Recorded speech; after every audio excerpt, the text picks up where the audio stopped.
Let me tell you one secret. Tolu is my tight friend.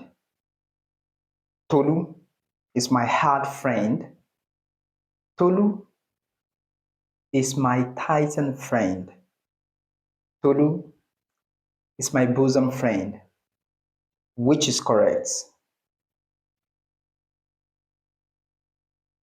Whenever you are referring to a very close friend, just say bosom friend. Bosom friend.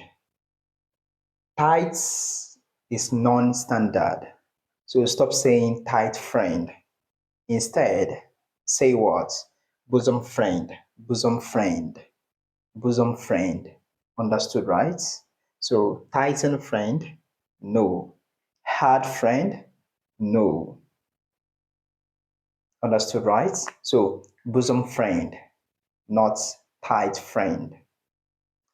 Bosom friend, not tight friend. Understood, right? So, stop misusing it. All right? Thank you.